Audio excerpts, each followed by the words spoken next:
Hello चो, good morning.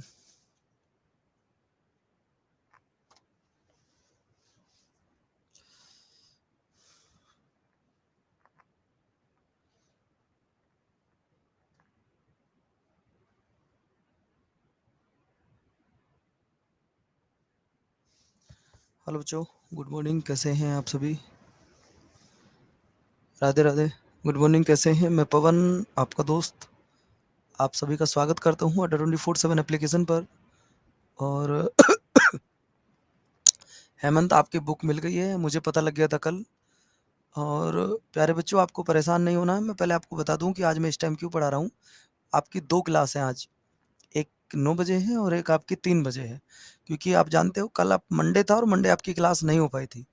और थोड़े से पर्सनल इशू हैं। आपको तो पता ही है, बच्चों की फैमिली में कुछ प्रॉब्लम चल रही है, इस वजह से आपकी क्लास नहीं हो पाई थी। बेटे की तबीयत भी ठीक नहीं है, मेरी भी तबीयत ठीक नहीं है। तो आप लोगों को घबराना नहीं है बिल्कुल किसी भी चीज़ को लेकर कि आपका बैच कंप्लीट नहीं होगा।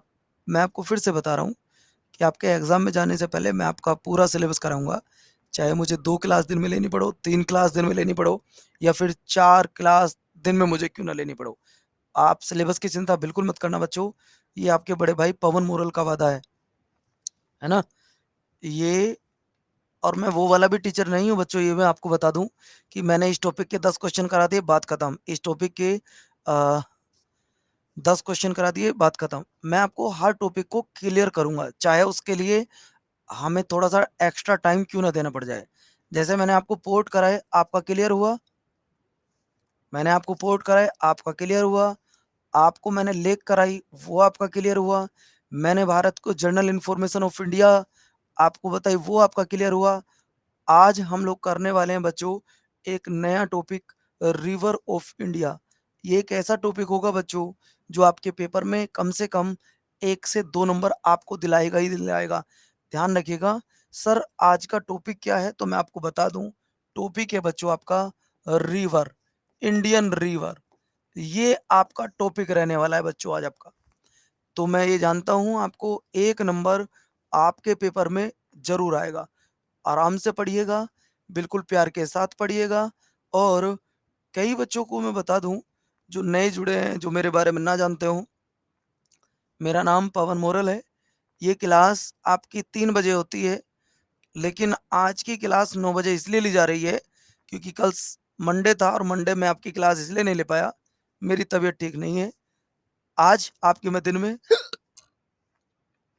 2 क्लास कराऊंगा। एक आपकी 9 बजे होगी, एक आपकी 3 बजे होगी। आपकी मैं फैमिली का मेंबर हूँ, आप मेरी फैमिली के मेंबर हैं। अगर मुझे कोई प्रॉब्लम आती है तो आप मेरा साथ दीजिएगा। आपको कोई प्रॉब्लम होएगी तो बच्चों मैं आपके साथ हूँ, ये मेरे पे विश्वास कीजिएगा। तो बच्चों आपको पता है स्वानी जी, घर में थोड़ी सी बच्चे को दिक्कत चल रही है, वो भी अभी ठीक नहीं है। तो इसलिए थोड़ा सा ज़्यादा दिक्कत का सामना आप लोगों को करना पड़ा। लेकिन मैं इतना ही कहूँगा आपसे कि आपका कोर्स पूरा होगा, कंप्लीट होगा। एक एक बातें आपको क्लियर कराई जाएंगी। और आज का जो टॉपिक होगा वो होगा बेटा रिवर्स ऑफ इंडिया। मैप के माध्यम से आपको एक एक पॉइंट में क्लियर कराऊंगा। इसके बाद ये भी आपको बताऊंगा कि कौन सी नदी कहाँ से निकलती है, उसकी ट्रिब्यूटरी यानी कि हिंदी में बोलते हैं सहायक। हेल्पर रिवर मत बोल देना बेटा, सहायक नदी उसकी कौन कौन सी है, उस नदी की लेंथ कितनी है, उस नदी के किनारे कोई राज्य बसा है, कोई शहर बसा है, कोई जिला बसा है, जो जरूरी जरूरी इंपॉर्टेंट है वो भी मैं आपको कराने वाला हूँ। और एक बात और बता दूं आपको, आज कल और परसों परसों जो मैंने अभी तक पढ़ाया है उसमें मैं टेस्ट कराने वाला हूँ, है ना? उसमें टेस्ट कराऊंगा बेटा। निहितेश पांडे जी, जो भी अभी तक आपको कराया है तो वो आपको टेस्ट कराया जाएगा। अब बात आती है बच्चों, अगर मैं आपसे पूछूं इसे पढ़ाने के लिए, तो दोस्तों आपको कल एक पॉइंट पढ़ाया था मैंने, कल नहीं पहली वाली क्लास में, कि एक ऐसी आकृति, एक ऐसी स्ट्रक्चर जो 3 तरफ से पानी से घिरा हो उसे क्या बोलते हैं? जो 3 तरफ से पानी से घिरा होता है उसे क्या बोलते हैं, बता सकते हो आप? जो 3 तरफ से पानी से घिरा, कराजी लेक कहते हैं, पागल हो तुम? लेक और पोर्ट का तो कोई मतलब ही नहीं है यहाँ पर बच्चों। मैं आपको फिर से बता दूं, जो 3 तरफ से पानी से घिरा हो उसे प्रायद्वीपीय बोलते हैं, इंग्लिश में बोलते हैं पेनिनसुला। यानी कि मैं आपको बता दूं बच्चों, ध्यान देना, हमारे भारत में कुछ तो आप पढ़ोगे यहाँ नॉर्थ इंडिया की बेटा, और कुछ पढ़ोगे आप साउथ इंडिया की रिवर। कुछ रिवर तो ऐसी होंगी जो आपको नॉर्थ इंडिया में देखने के लिए मिलेंगी, कुछ ऐसी होंगी जो साउथ इंडिया। तो मैंने यहाँ पे साउथ इंडिया हटा दिया है।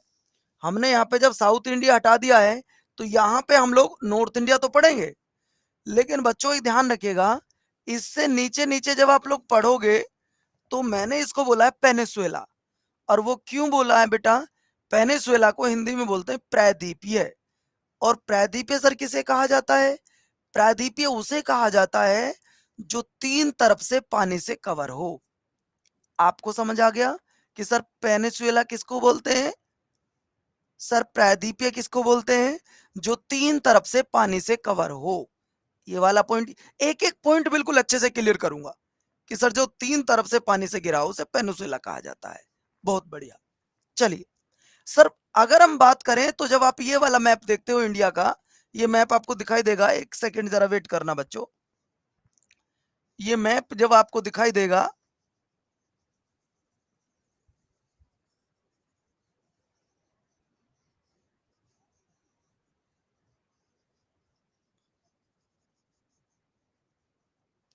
देखो दोस्तों, आप जिन्हें साउथ इंडिया की नदी बता रहे हैं, वो साउथ इंडिया की नदी ना कहकर उनको सिर्फ एक ही वर्ड यूज किया जाएगा, पेनिसुएला रिवर।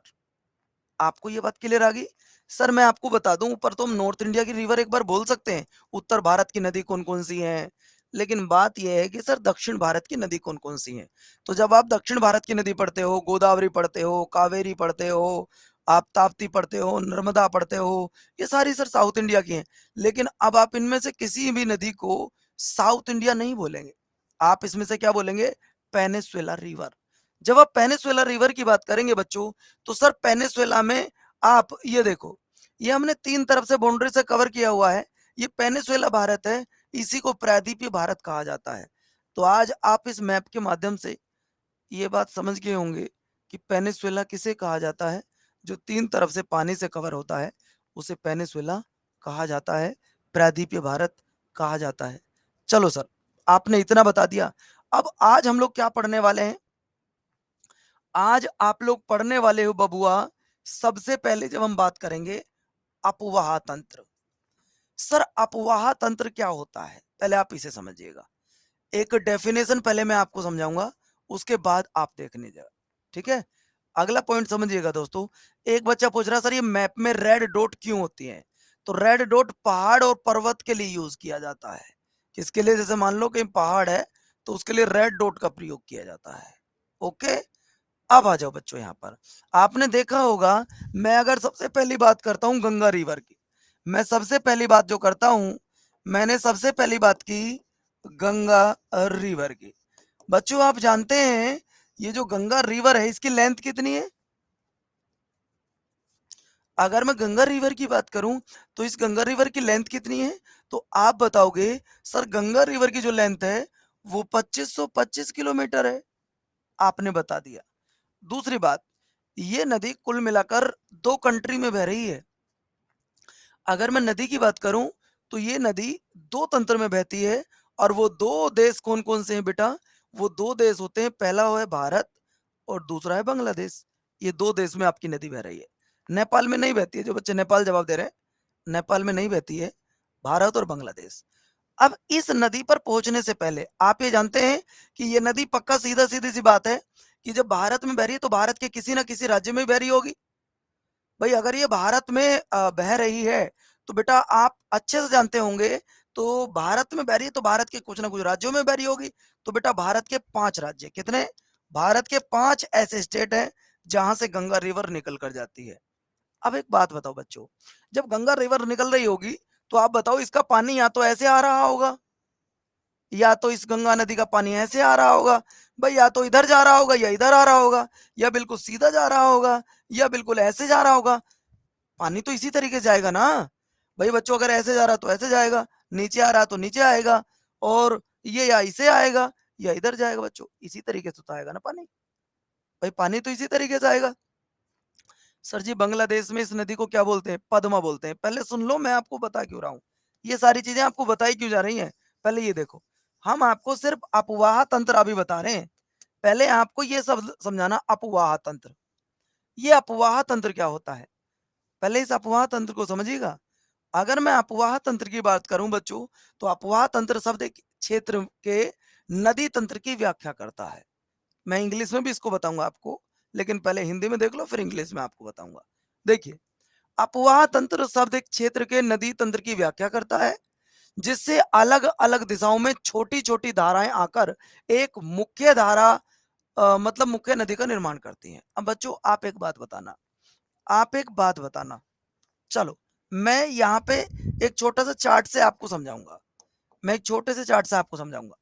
ये आपकी क्या है? गंगा रिवर है। ये आपकी क्या है बेटा? गंगा रिवर है। इसमें जल है, ये इस तरीके से कंटिन्यू ये फ्लो कर रही है और फ्लो करके नीचे आ रही है। अब इस नदी में छोटी छोटी नदी आकर मिल जाती हैं। एक रिवर इधर से आकर मिल गई, एक इधर से आकर मिल गई, एक इधर से आकर मिल गई, एक इधर से आकर मिल गई। ध्यान से सुन लीजिएगा। Thank you so much bro.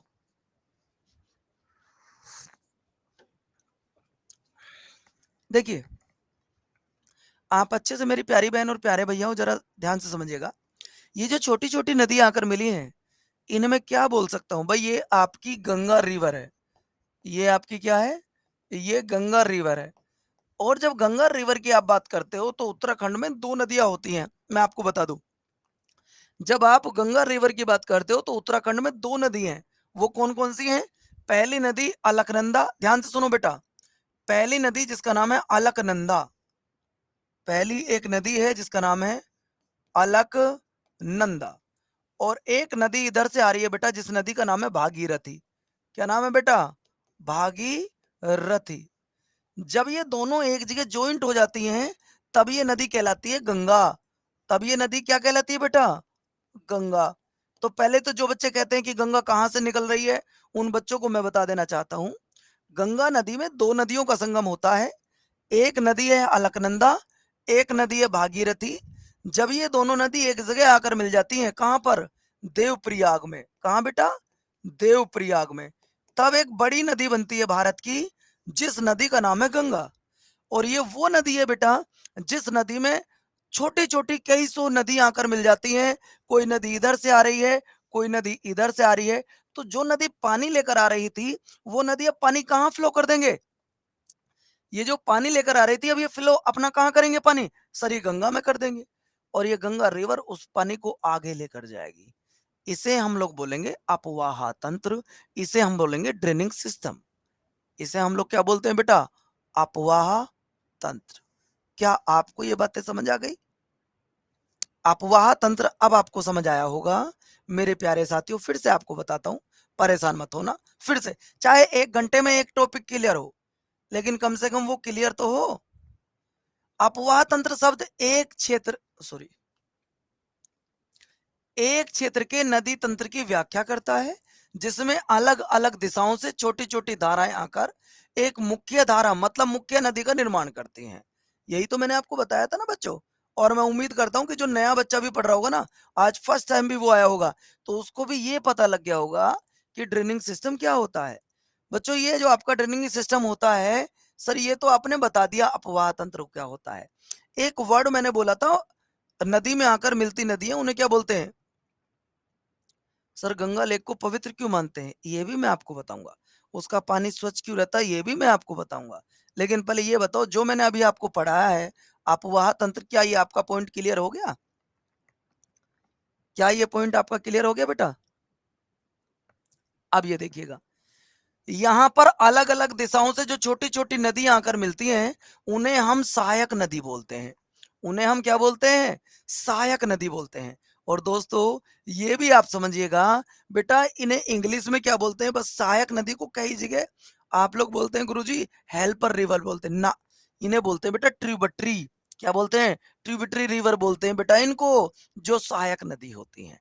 तो मैं समझता हूं कि आज आप लोगों को दो पॉइंट समझ में आए। सर कौन सी होती है सहायक नदी? एक बार फिर से बताओ। देखो, सहायक नदी कौन सी होती है?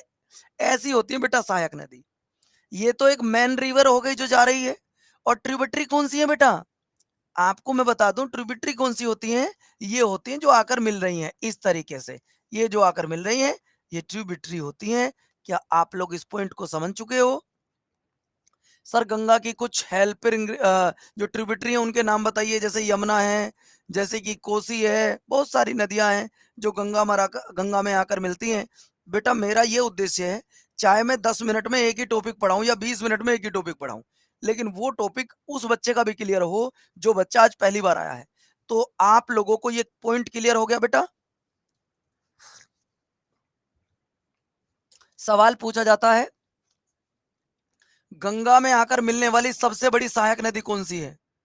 गंगा में आकर मिलने वाली सबसे बड़ी सहायक नदी, सबसे बड़ी सहायक नदी कौन सी है? यह सवाल आपके पेपर में पूछा जाता है। भाई गंगा में आकर मिलने वाली सबसे बड़ी जो सहायक नदी है उसका नाम क्या है? तो बेटा उसका नाम है यमुना नदी। उसका नाम क्या है? उसका नाम है यमुना नदी।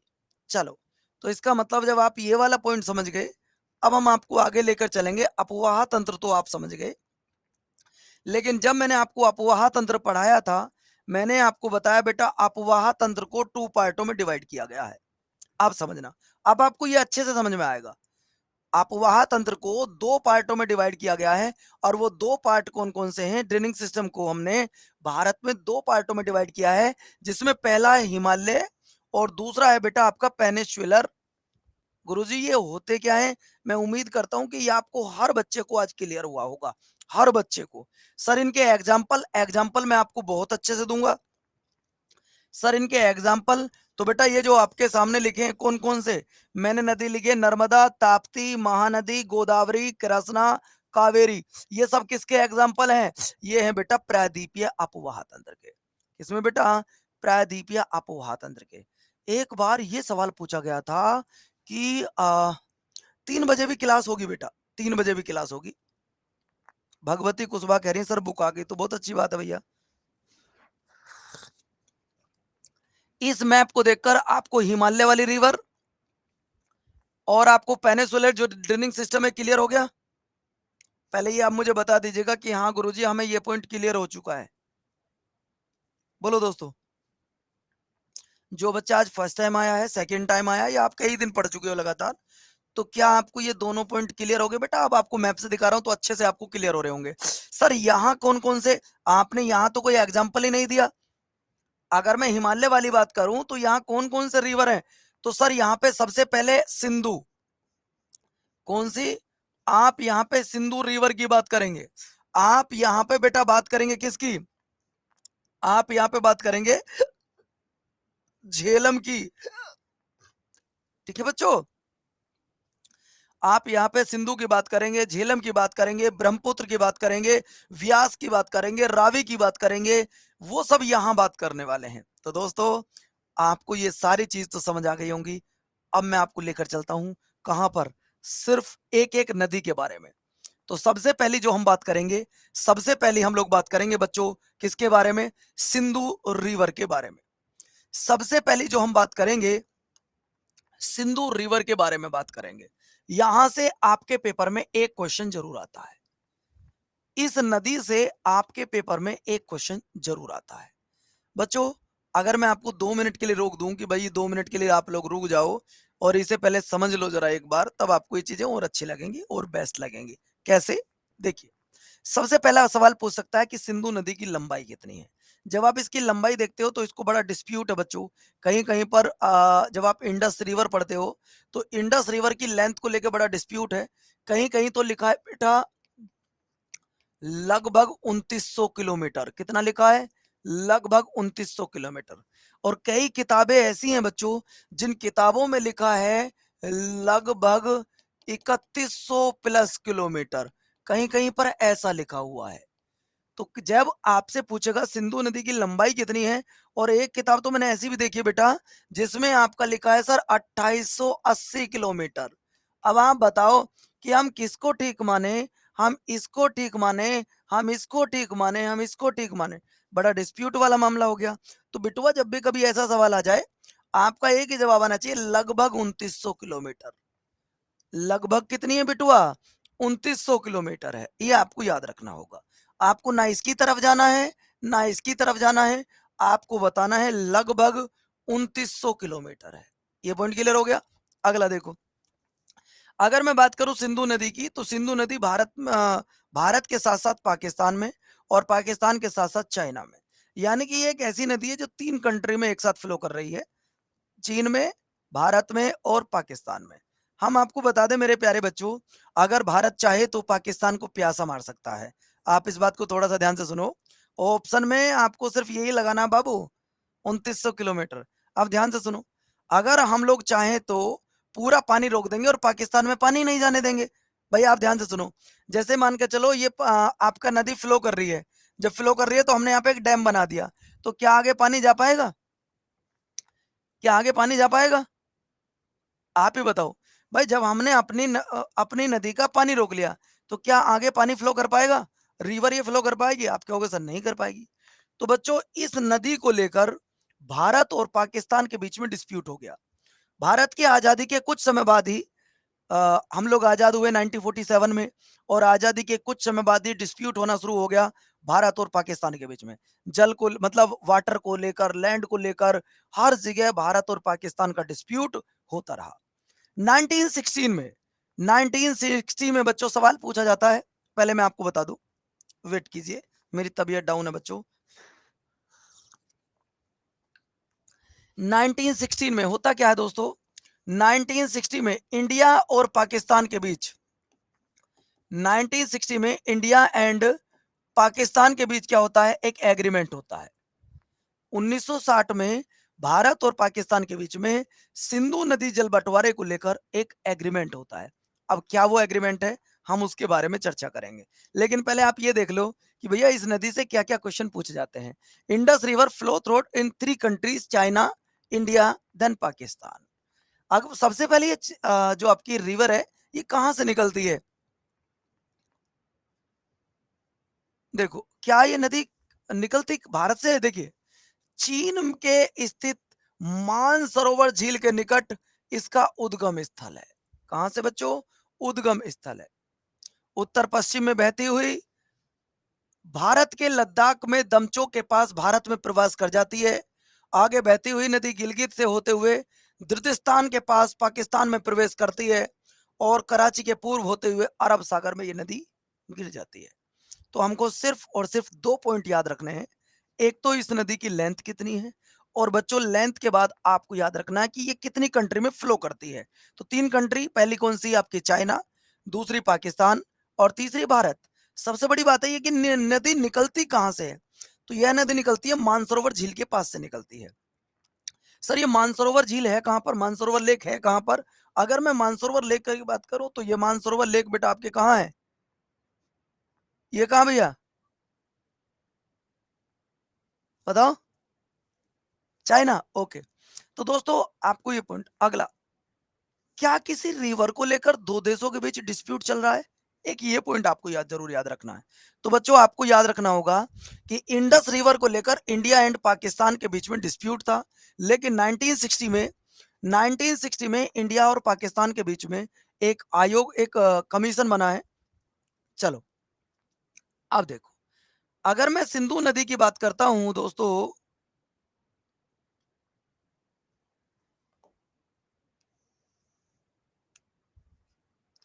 चलिए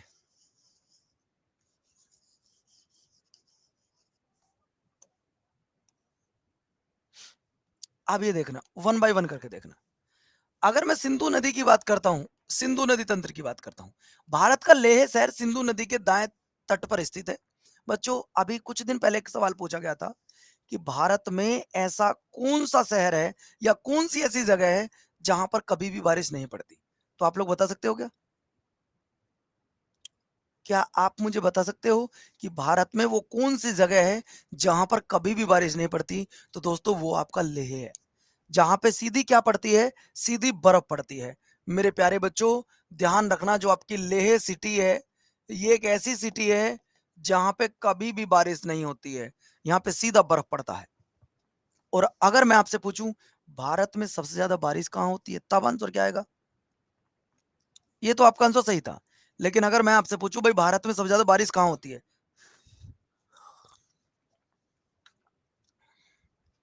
तो भारत में जो सबसे ज्यादा बारिश होती है बेटा, वो होती है मेघालय में। और मेघालय में वो पॉइंट कौन सा है, वो है आपका चेरापूंजी। देखिए, जब आप मेघालय पढ़ेंगे तो दो शहर वहां के ऐसे हैं, एक का नाम है चेरापूंजी और दूसरे का नाम है मासिनराम। तो जब आप एग्जाम देने जाओ तो इसे चेक करके जाना, ये दोनों चेंज होते रहते हैं, कभी चेरापूंजी कभी मासिनराम, है ना। चलिए, अब देखो, अब आप इस लाइन को बहुत अच्छे से समझोगे। सिंधु नदी के अरब सागर में मिलने से पहले इसमें 5 प्रमुख सहायक नदी आकर मिलती हैं। सहायक नदी मैं आपको पहले ही बता चुका हूं। देखिए, before the Indus river meet the Arabian sea, it is the rivers 5 major tributary. ये 5 मेजर ट्रिब्यूटरी कौन कौन सी है बच्चों, यहां से सवाल पूछा जाता है। चिनाब है, झेलम है, रावी है, व्यास है और सतलज नदी है। दोस्तों, आपको मैं बता दूं, ध्यान रखना, चिनाब नदी को लेकर भी इंडिया एंड पाकिस्तान के बीच में डिस्प्यूट है। इंडिया एंड पाकिस्तान के बीच में इस नदी को लेकर भी डिस्प्यूट है। यानी कि पाकिस्तान हर जगह क्या करता है, लड़ाई वाली बात करता है। ये क्लास मोहम्मद रिजवान 3 बजे भी होगी, मैं आपको बता दूं, ये 3 बजे भी होगी। आज आपकी दो क्लास हैं, एक 9 बजे और एक 3 बजे। मुझे माफ कीजिएगा कि मैं आपकी दो क्लास ले रहा हूँ।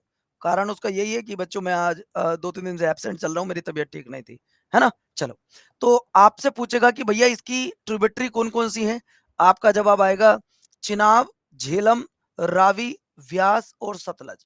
बच्चों, एक बात और याद रखना आप, एक बात और याद रखना, ये जो झेलम नदी है, कई बार पेपर में पूछा जाता है। इस झेलम नदी एक युद्ध हुआ था बेटा, जिसका नाम था झेलम का युद्ध।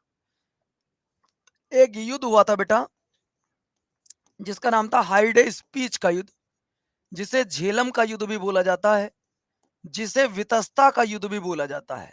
वितस्ता, इसका मतलब यह हुआ कि झेलम नदी का एक और नाम है जिसे बोलते हैं वितस्ता। क्या बोलते हैं दोस्तों, झेलम नदी का, इसके बाद क्या बोलते हैं बच्चों, ये जो झेलम नदी है इसका एक और नाम है जिसका नाम है वितस्ता। तो दोस्तों, ये सवाल कई बार पेपर में पूछा गया है, क्या, कि दोस्तों हाइडे स्पीच, झेलम और वितस्ता का युद्ध कब हुआ है। ये हुआ था 326 ईसा पूर्व। कब हुआ था बच्चों, 326 ईसा पूर्व। कोई ऐसा बच्चा है मेरी क्लास में जो मुझे बता सकता है कि ये युद्ध किस किस के बीच हुआ था?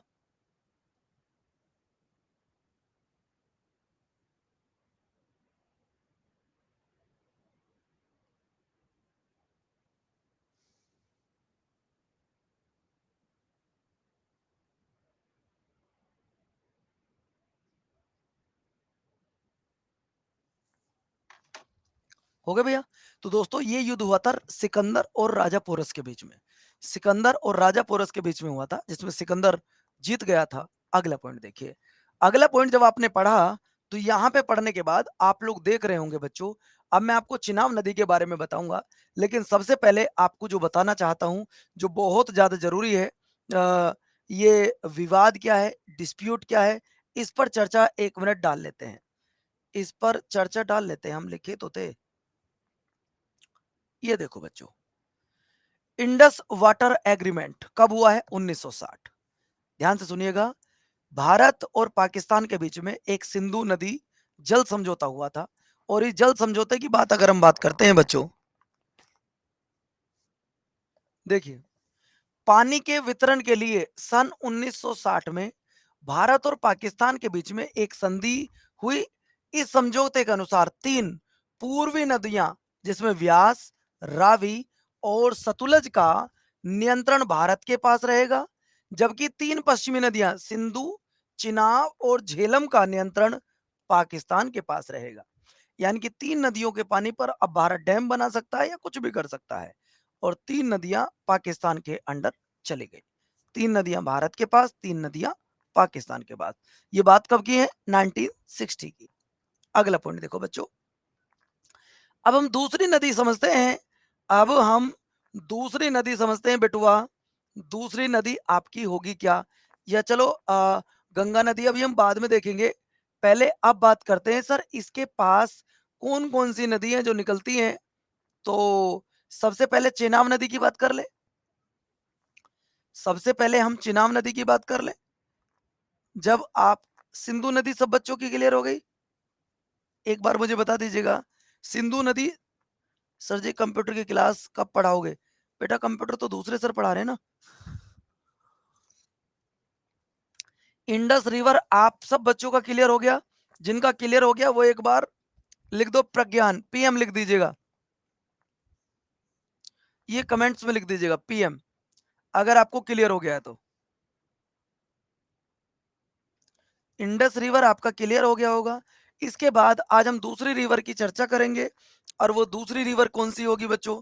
वो दूसरी रिवर आप लोग देख रहे होंगे जिसका नाम है चिनाब नदी।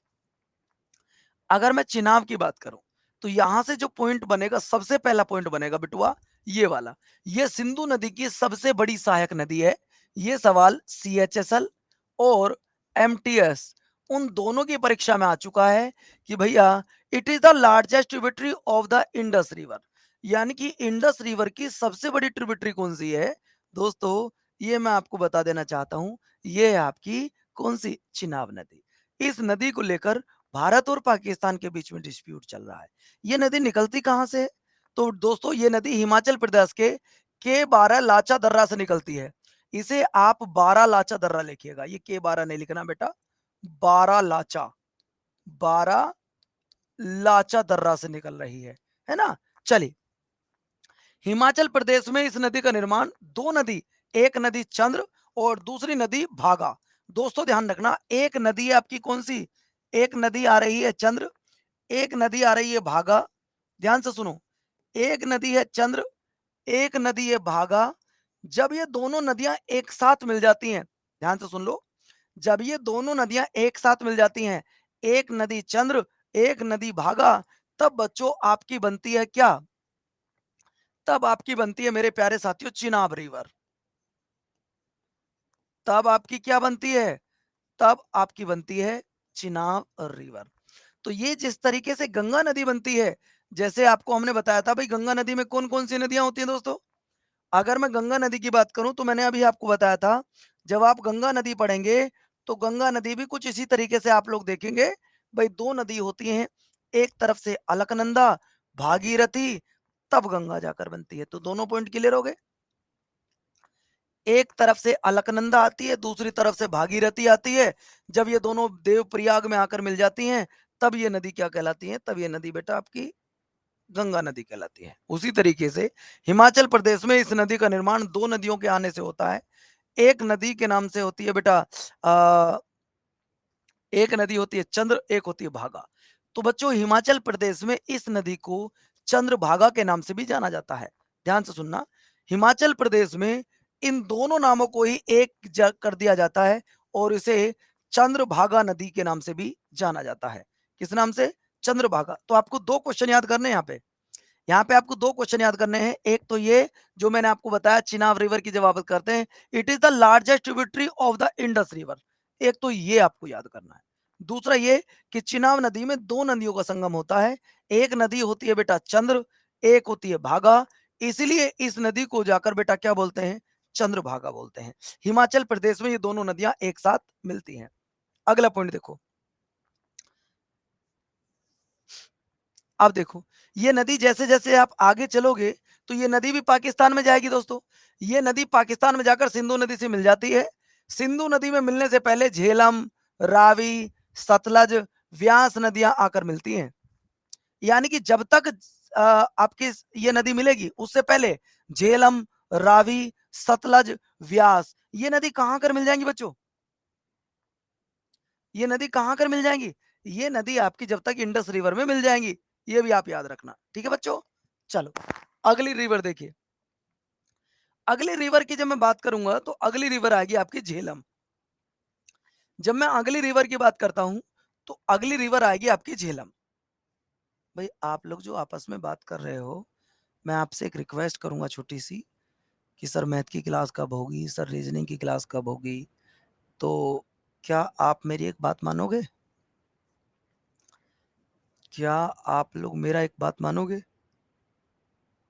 आपको मैं शेड्यूल बता दूंगा कल कि कौन सी क्लास किस टाइम पर होगी। लेकिन प्लीज़ आपस में कमेंट्स मत करो। बच्चों, मैं सीधा-सा आपको बता रहा हूँ कि मेरी तबीयत बहुत ज़्यादा वीक है और मतलब मैं आपको बता नहीं सकता हूँ। अभी भी 103 फ़ीवर है, मुझे डॉक्टर ने मना किया अभी 2 दिन पढ़ाने के लिए। लेकिन फिर भी मैं ये नहीं चाहता कि आपका बैच पीछे रह जाए। आज इसीलिए दिन में 2 क्लास ले रहा हूँ। एक मैंने सुबह ले रहा हूँ, एक आपकी शाम को लूँगा।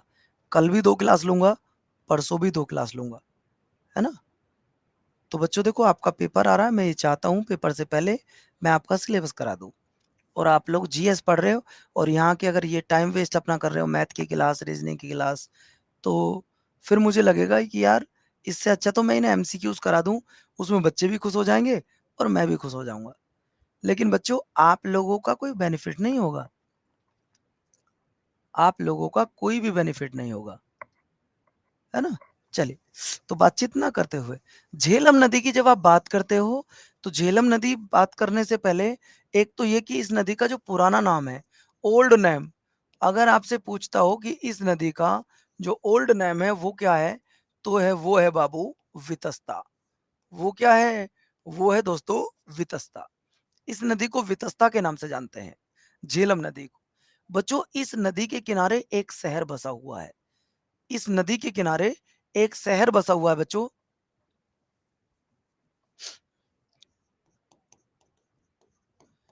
इस नदी के किनारे एक शहर बसा हुआ है, जिस शहर का नाम आप लोग बता सकते हो दोस्तों? जम्मू एंड कश्मीर? नहीं। इस नदी के किनारे एक शहर बसा हुआ है, जिस शहर का नाम है श्रीनगर। जिस शहर का नाम क्या है बच्चों? श्रीनगर। क्या आप मुझे ये बता सकते हो कि श्रीनगर की स्थापना किसने की थी? क्या आप मुझे बता सकते हो भाई श्रीनगर की स्थापना करने वाले कौन थे? यहां से एक भी सवाल आपका नहीं बचेगा, ये ध्यान रखना। श्रीनगर को किसने बसाया था? तो दोस्तों, श्रीनगर को बसाया था अशोक ने। किसने बसाया था बच्चों? अशोक ने बनाया था। तो 3 सवाल आपके क्लियर हुए। पहला सवाल, झेलम नदी के किनारे श्रीनगर शहर बसा है। श्रीनगर को किसने बसाया? अशोक ने। इस नदी का ओल्ड नाम क्या है? वितस्ता। वितस्ता कह दो, या फिर आपने हाइडे स्पीच का युद्ध तो सुना ही होगा, है ना? चलिए अगला देखिए। अगला पॉइंट आपके मैं स्क्रीन पर लेकर आ रहा हूं, ये देखो। अगर मैं झेलम नदी की बात करूं तो उद्गम स्थल कश्मीर घाटी के बैरीनाग के निकट है ना? और यह नदी 170 किलोमीटर भारत पाकिस्तान सीमा का निर्माण करती है और पाकिस्तान के जंग के निकट चिनाब नदी में जाकर मिल जाती है। इसका मतलब आप ये बताओ बच्चों, मैं 2 सवाल आपसे पूछूंगा, दिमाग से सोचना। जो झेलम नदी है वो किसकी ट्रिब्यूटरी है? झेलम नदी किसकी ट्रिब्यूटरी है, ये बताओ। हाँ, पीडीएफ थोड़ी गलत लगी हुई है बच्चों, मैं भूल गया अभी लगाना। मुझे लगानी ये थी, मैंने पहली वाली लगा दी, अभी चेक कर बाद में चेंज करूँगा। अब ज़रा एक बात बताओ, ये जो झेलम रिवर है, ये किसकी ट्रिब्यूटरी है? आप लोगों को सिर्फ़ इतना बताना है। तो जो लोग ये कह रहे हैं सर ये इंडस की है, तो आपका आंसर गलत हो जाएगा। ट्रिब्यूटरी का मतलब होता है सहायक नदी, और ये सहायक नदी किसकी है बच्चों? ये सहायक नदी है चिनाब की। ये बात आप याद रखना। ये सहायक नदी पाकिस्तान के पास जंग के निकट चिनाब नदी से मिल जाती है। और चिनाब किसकी हेल्प पर ट्रिब्यूटरी है भैया? अगर मैं चिनाब की बात करूं, ये किसकी ट्रिब्यूटरी है? तो आप कहोगे सर ये इंडस की है। अब आपका डाउट क्लियर हो गया। अब आपका डाउट क्लियर हो गया। चलो, जब डाउट क्लियर हो गया बच्चों, अब मैं आपको लेकर आ रहा हूं सर रावी नदी पर। मैं आपको कहां लेकर आ रहा हूं बच्चों? रावी नदी पर। जब आप रावी नदी के बारे में पढ़ते हैं, तो दोस्तों रावी नदी की बस एक ही सवाल आपसे पूछा जाता है कि रावी नदी किसकी ट्रिब्यूटरी है? आप लोग बताइएगा। रावी नदी किसकी ट्रिब्यूटरी है? आप ही बताइएगा। बताइए, रावी नदी किसकी ट्रिब्यूटरी है? तो बेटा जो बच्चे इंडस जवाब दे रहे हैं वो बिल्कुल दबा गलत दे रहे हैं। बच्चों ये भी चिनाब की ट्रिब्यूटरी है। देखो ध्यान से सुनिए। ये नदी हिमाचल प्रदेश के रोहतांग दर्रे से निकलकर कश्मीर तथा पंजाब को होते हुए पाकिस्तान के जंग के निकट चिनाब नदी से जाकर मिल जाती है। अब आप बताओ फिर ये इंडस की ट्रिब्यूटरी कैसे हुई? ये किसकी ट्रिब्यूटरी हुई बेटा? चिनाब की। हाँ, बाद में ये मिल जाएगी वो एक अलग बात है, लेकिन हम लोग पहले कहाँ जुड़े? यानी कि जैसे मैं कह सकता हूँ गाँव में छोटा सा एक शब्द यूज़ कर सकता हूँ, हेल्पर। हेल्पर बोलते हैं सहायक। यार मैं अपने घर पे काम कर रहा हूँ, आप भी आके थोड़ा-सा काम करा, तो वो हेल्पर का काम कर रहा है। 170 किलोमीटर ये भारत और पाकिस्तान की बाउंड्री का निर्माण करती है, जहाँ बाउंड्री है, वहाँ बहती है ना? चलिए, अगला पॉइंट देखो। Point number next. अगर मैं नेक्स्ट पॉइंट की तरफ आपको लेकर आ रहा हूं बच्चों, बस आपको आज दो सतलज और व्यास नदी और पढ़ानी है। इसके बाद जो पेनिसुएला रिवर है वो पढ़ाऊंगा बेटा शाम वाली क्लास में, 3 बजे वाली क्लास में। देखो दोस्तों, अगर मैं आपको लेकर आ रहा हूं सतलज रिवर पर, तो सतलज रिवर यह नदी तिब्बत के राक्षस ताल से निकलती है। इंपोर्टेंट करके लिखो बच्चों। एक तो आपको ये पता हो कि नदी की लेंथ कितनी है, जो खास खास नदी है, कहां से निकल रही है, और बाद में किसकी ये ट्रिब्यूटरी है, बस ये 3 क्वेश्चन याद कर लेना, तुम्हारा काम बन जाएगा। देखो, और सिंधु नदी के समानांतर बहती हुई हिमाचल प्रदेश में प्रवेश करती है, आगे पंजाब होते हुए पाकिस्तान के बहावलपुर में चिनाब नदी से जाकर मिल जाती है। मतलब ये नदी भी चिनाब में मिलती है। और अच्छा एक बात बताओगे, सतलज नदी पर एक डैम बना हुआ है, कौन सा डैम है बेटा? ये राक्षस ताल है, राक्षस ताल, राकस ताल नहीं। कहीं कहीं पर लिखा है राकस ताल भी, छोड़ दो ना, कोई दिक्कत नहीं है चीजों को। इस नदी पर एक बांध बना हुआ है, एक डैम बना हुआ है बच्चों। बताओ जरा कौन सा डैम बना हुआ है? सतलज नदी पर एक डैम बना हुआ है, आप आराम से मुझे बताइएगा कौन सा डैम है ना? भाखड़ा नागल बना हुआ है, हीराकुंड बना हुआ है, बताओ कौन सा बना हुआ है? चलो आराम से बता देना। चिनाव में मिलने से पहले यह व्यास नदी में आकर मिल जाती है, ये भी आपको याद रखना होगा। जब तक ये चिनाव नदी में मिलेगी उससे पहले ही ये व्यास नदी में मिल जाती है दोस्तों। अगले पॉइंट की तरफ मैं आपको लेकर चलता हूं। शॉर्ट शॉर्ट में पढ़ा रहा हूं क्योंकि जो जरूरी बातें हैं वही सिर्फ आपको बता रहा हूं, क्योंकि आपके पेपर में जहां से बनेगा क्वेश्चन, मैं नहीं चाहता कि आपको बिना बात की जबरदस्ती ये भी वो भी सारे टॉपिक कराया जाए। पेपर में नहीं आएगा, क्या फायदा होगा? देखो साथियों, अब अगर मैं आपको लेकर आ रहा हूँ व्यास रिवर, तो बेटा रोहतांग दर्रे से निकलती हुई व्यास नदी हिमाचल प्रदेश के कुल्लू घाटी में बहते हुए पंजाब के हरी के बैराज में सतलज नदी से जाकर मिल जाती है। इसका मतलब जो ये व्यास रिवर है, अगर मैं बात करता हूं, ये जो आपकी व्यास रिवर है, ये किसकी ट्रिब्यूटरी हुई बेटा? ये किसकी ट्रिब्यूटरी हुई? तो दोस्तों जो बच्चा यहां पर इंडस बता रहा है ये गलत बता रहा है ना? तो दोस्तों ये ध्यान रखना, ये हुई सतलज की। ये किसकी हुई बच्चों? सतलज की हुई। आपको मैं बता दूं, जो आप लोगों ने पढ़ा होगा हरि के बैराज, कई बार ये सवाल पूछ लिया जाता है कि ये हरि के बैराज कहाँ है। यहां से भारत की सबसे बड़ी नहर निकलती है, जो हरि का बैराज है। ये हरि के बैराज में लिख देता हूं बिटुआ इसे, हरि का बैराज, हरि के बैराज। बेटा यहां से भारत की सबसे बड़ी नहर निकलती है। आप बता सकते हो भारत की सबसे बड़ी नहर का नाम क्या है? भारत की सबसे बड़ी नहर का नाम क्या है? एक कह रहा जी पनामा नहर। भैया जी हाथ जुड़वा लो, आप गलत बता रहे हो। मैं इंडिया की पूछ रहा हूं, मैं वर्ल्ड लेवल पर बात नहीं कर रहा हूं। बेटा भारत की जो सबसे बड़ी नहर है उसका नाम है इंदिरा गांधी नहर। उसका नाम क्या है बेटा? उसका नाम है इंदिरा गांधी नहर। ये भारत की सबसे बड़ी नहर है जो कि हरि के बैराज से निकलती है। कई बार आपके पेपर में पूछा जा चुका है कि बताइएगा इंडिया की लार्जेस्ट कैनल कहां पर है, तो आप लोग बताएंगे सर वो इंदिरा गांधी नहर है। कई बार आपके पेपर में सवाल डायरेक्टली पूछा जा चुका है। उम्मीद करता हूं कि हर एक बच्चा इस पॉइंट को समझ गया होगा। चलो अगला पॉइंट देखिए। अगला पॉइंट आता है बिटुआ, मैं आपको लेकर चलूंगा यहाँ पर। ये देखो, हरे क्षेत्र में जो हम व्यास सतलज नदी संगम की बात करते हैं, वही देश की सबसे लंबी इंदिरा गांधी नहर निकलती है, जो कि पंजाब और राजस्थान से होकर गुजरती है। राजस्थान में इसकी लंबाई लगभग 470 किलोमीटर है। ये तो मैं आपको पहले पढ़ा चुका हूं, ये तो मैं आपको पहले पढ़ा चुका हूं। नहर को बोलते हैं बेटा, क्या बोलते हैं इंग्लिश में? कैनल बोलते हैं। चलिए, तो दोस्तों यहां तक बताओ मुझे, किसी बच्चे को कोई दिक्कत है?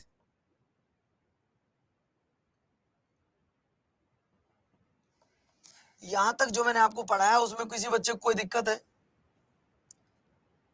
आज शाम की क्लास का जो टॉपिक रहेगा वो हमारा वो रहेगा बच्चों क्या? वो जो हमारा टॉपिक रहने वाला है बच्चों, ये आज हमारा टॉपिक रहेगा बच्चों गंगा रिवर। आज जो हम शाम को पढ़ने वाले हैं, शाम को क्या पढ़ने वाले हैं? ये पढ़ने वाले हैं बेटा आपके गंगा, ब्रह्मपुत्र, नर्मदा, गोदावरी, इन 4 नदियों के बारे में आज शाम को हम पढ़ने वाले हैं। इन 4 साल को हम लोग पढ़ने वाले हैं, है ना? तो बच्चों देखो, मैंने आपको पहले ही कहा था थोड़ी तबीयत का इशू 1-2 दिन रहेगा अभी। तो जो मैं आपकी छुट्टी ली है, आपकी मैं 2-2 क्लास कर लूँ, कोई दिक्कत तो किसी को नहीं है? अगर मैं आपकी 2-2 क्लास कर लूँ, तो आप में से किसी को कोई दिक्कत तो नहीं है? हरीके बैराज कहाँ? राजस्थान में यार। पंजाब में, राजस्थान में और गुजरात में 3 जगह बहती है ये। और ये पंजाब में है हरीका बैराज, बोला तो आपसे। तो बच्चों मैं आपको 2-2 क्लास का कराऊँगा, कहीं ऐसा ना हो। और आपको तो पता ही होगी घर में अभी बच्चे की थोड़ी तबीयत का इशू चल रहा है यार, वो ठीक नहीं है अभी। और क्या बताएँ मैं आपको, रोज़-रोज़ मैं एक ही बात नहीं बोलना चाहता। बस भगवान से प्रार्थना ये है कि आप सब लोगों का इस बार सिलेक्शन हो जाए। पता है, अगर मैं आपसे पूछूं भाई आज की टॉपिक आपको क्लियर हुए, तो कितने बच्चे ऐसे हैं जो प्रज्ञान बैच के साथ जुड़ चुके हैं, एक बार बताओगे? आप में, हाँ मैं पीडीएफ चेंज करवा रहा हूँ अभी। आप में से कितने बच्चे ऐसे हैं जो प्रज्ञान बैच के साथ जुड़ चुके हैं? नहीं जुड़े हैं तो मैं आपको बता दूं, जुड़ जाइएगा। मैं फिर से आपको बता रहा हूँ, जब तक आपका सिलेबस कंप्लीट नहीं होगा, मैं जैसे संडे आ रहा, संडे में डाउट क्लास है, ध्यान रखना। संडे में डाउट क्लास है और संडे में आपकी 3 क्लास है। संडे में आपकी डाउट क्लास है और बेटा एक तो होगी डाउट क्लास और 2 नॉर्मल क्लास होंगे, ये भी आपको याद रखना होगा। तो बच्चों पीडीएफ में इसकी अभी लगा दूंगा, आप लोग जरूर जुड़ जाइएगा हमारे इस बैच के साथ, अपनी तैयारी पे 4 चांद लगाइएगा। और मिलते हैं आपसे फिर आज नेक्स्ट क्लास में। तब तक बच्चों नमस्कार, जय हिंद, खुश रहिए, अपना ध्यान रखिएगा please. I request for you बच्चों, फीडबैक देके ज़रूर जाइएगा। यहाँ पे बहुत ऐसे बच्चे हैं जो पढ़ते हैं, उनको क्लास समझ में आती है और वो फीडबैक देकर नहीं जाते हैं, तो फीडबैक देके ज़रूर जाइएगा बच्चों। जितने भी बच्चे हैं यहाँ पर आज सभी फीडबैक देके जाएंगे। निखिल चौधरी यार, सबसे बोल के रेटिंग करवाओ, अगर आपको अच्छा लगा हो पढ़ाने का तरीका तो फीडबैक देके जाइएगा। सारे टॉपिक आपके क्लियर हो गए हों तो प्लीज़ फीडबैक दे ज़रूर जाइएगा। मैं आप सबके फीडबैक का वेट करूँगा। नमस्कार, धन्यवाद, जय हिंद बच्चों। और मिलते हैं आपसे आज गंगा नदी वाले टॉपिक पर। Bye bye.